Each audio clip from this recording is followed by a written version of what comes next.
Hello, friends. Welcome to Communication Skills for Everyone. In this video, let us learn the summary of Lawley Road by R.K. Narayan. If you are watching this channel first time, please subscribe. R.K. Narayan is one of India's most celebrated English language writers. He is known for his keen observation of Indian society, everyday life, and the quirks of human nature. His short story, Lawley Road, is a humorous yet satirical take on post independence India's bureaucratic inefficiencies, the shifting attitudes towards colonial history, and the struggle of the common man caught in government decisions.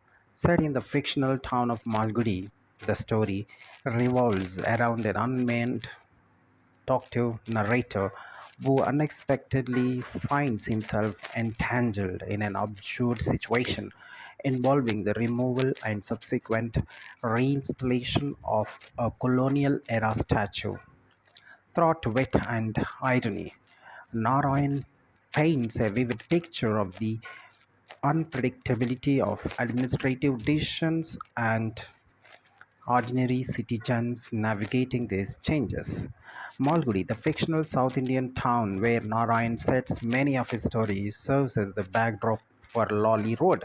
The story is situated in the immediate aftermath of India's independence, a time when the country was undergoing significant political and social changes. The removal of colonial relics, including British statues, was one of the many symbolic acts undertaken by local government to assert their newfound independence. However, as Narayan humorously illustrates, these actions were often carried out without clear planning of or foresight, leading to confusion and chaos. The flat summary: the protagonist of the story is an unnamed talkative man who, like many of Narayan's characters, finds himself caught in the amusing yet frustrating situation.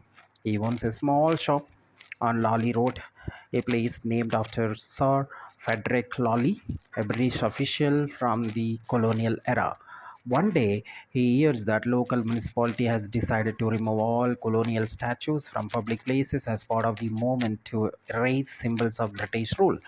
This initiative, while politically motivated, is carried out in a haphazard manner without proper consideration of historical significance of these statues.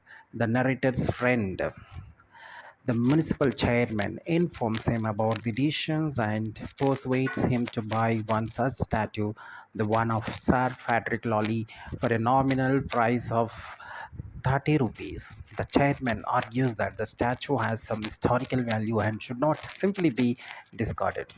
At first, the narrator is indifferent to the offer, but he eventually agrees, thinking it might turn out to be a good investment.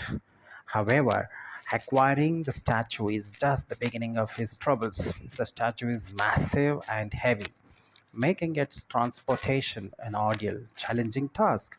He hired several laborers and a block cart to move it to his home, attracting unwanted public attention along the way. People stare, whisper, and even mock him, questioning why he would want to keep a relic of British rule. By the time he reaches his house, he is exhausted and frustrated. His problems worsen when he brings the statue home. His wife is horrified and angrily demands that he get rid of it immediately. She sees no reason to keep a large, foreign looking sculpture in their backyard. She fears that it will bring bad luck or unnecessary trouble. Despite his wife's protest, the narrator reminds hopefully that the statue might be valuable or that he might eventually find a use for it. However, the public perception of him changes drastically. People begin to assume that he is a staunch supporter of British rule, leading to the social ridicule and hostility. Some even accuse him of being a traitor who still clings to colonial symbols in an era of newfound independence. Just as the narrator is wondering what to do with the statue, another twist in the story occurs. The government reverses its decision and suddenly declares that Sir Frederick Lawley was, in fact, a benevolent ruler who contributed positively to the town. The authorities now want to reinstall the statue in a prominent public place. The reversal is driven by bureaucratic confusion and political indecisiveness, highlighting how policies are often dictated by the changing narratives rather than facts. Realizing that he was now possess a valuable item, the narrator decides to use the situation to his advantage. When the municipal authorities approach him to reclaim the statue, he refuses to return it to without compensation. Since the government now considers the statue important, he argues that it should pay him a fair price for it. After much negotiation, the government agrees to pay him 250 rupees, allowing him to make a profit from the ordeal. So that's the one. Let us look at the theme: post colonial transition and bureaucratic confusion. The story captures the uncertainty and contradictions of the post independence India. The hasty removal of colonial statues represent the nation's desire to break free from British rule. But the sudden reversal of policy reflects the lack of proper research and planning.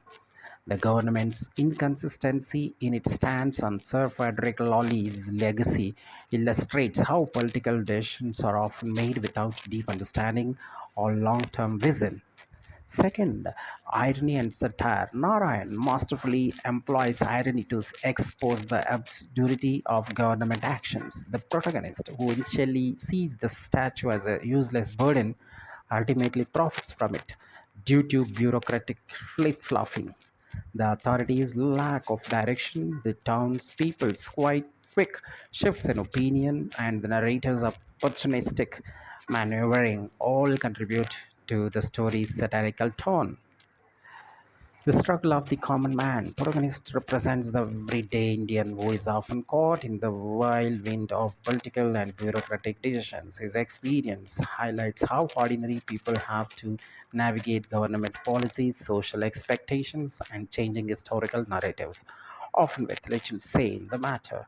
Humor in everyday life. Despite the serious undertones, the story is filled with humor, the exaggerated reactions of townspeoples. The narrator struggled to transport the enormous statue, and his wife's dramatic opposition to the entire situation adds a comedic elements to the narrative.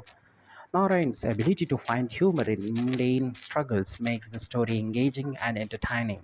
So there are four characters we can say majorly. The narrator, typically talkative man. The protagonist is curious, somewhat opportunistic, and unintentionally humorous.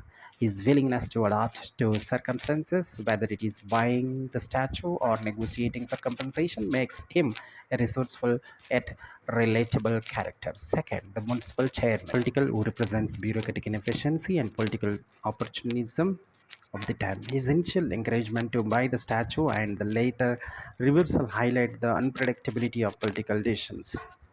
Third, the narrator's wife, a practical and straightforward woman. She serves as a voice of the reason in contrast to her husband's whimsical decisions. Her strong opposition to keeping the statue adds to the humor and domestic tension in the story. The townspeople, their quick changes in opinion from mocking the narrator to suddenly valuing the statue, reflecting how public sentiment is often influenced by political shifts rather than historical understanding. Lawley Road is a brilliant example of R.K. Narayan's storytelling, combining humor, irony, and social commentary. Though the tale of man who accidentally becomes the owner of a controversial and colonial statue, Narayan sheds light on the absurdities of government decisions, the unpredictability of historical narratives, and the resilience of the common man.